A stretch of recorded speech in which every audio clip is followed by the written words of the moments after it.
Our beloved Boss Mike Cervera.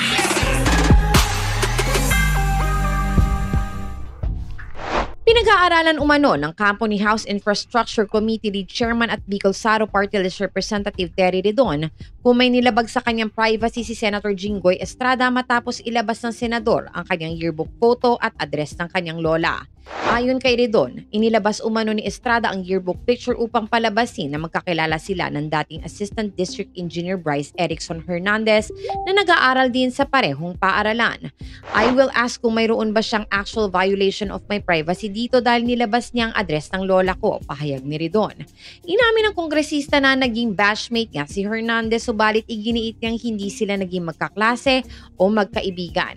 Aniya, maling ipinalalabas ni Estrada na may koneksyon siya sa dating opisyal ng Department of Public Works and Highways na umano'y binigyan ng 30% commission ni dating District Engineer Henry Alcantara mula sa 355 million pesos flood control insertion sa Bulacan.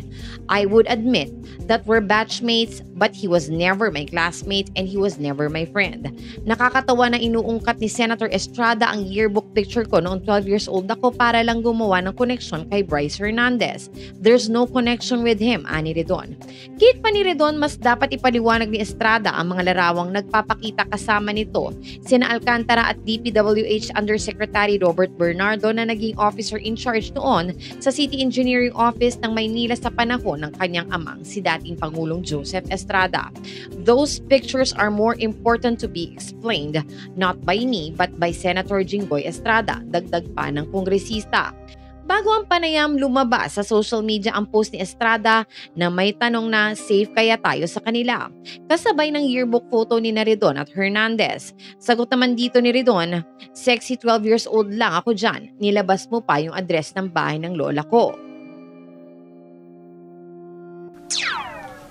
Well, ang gusto ko sabihin kay Senator Jinggoy Estrada, siya po talaga hindi safe. Kasi ang totoo, ang kailangan niya ipaliwanag, nagpunta daw po yung isang, media, kasama sa media, doon sa mga binabanggit pong line item ni Bryce Hernandez, nakita ho nila na guni-guni, ghost project po yung line item na dinidikit po sa kanya.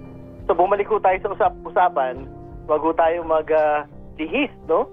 ng issue po na ito. At pangalawa, yung denial ho niya nung kanila pong ugnayan ni Henry Alcantara, tingin ko malinaw eh. Sa ngalan po ni Boss Mike Cervera, ito po si Auntie Mama ng Rizal, also known as Anino TV, na nagsasabing mahalin po natin ang ating kapwa, ipagdasal po natin lagi ang ating bansa. Magandang umaga, magandang hapon at magandang gabi, saan man dako ng mundo naroon kayo, at syempre, magandang buhay na rin para sa ating lahat. Maraming salamat po.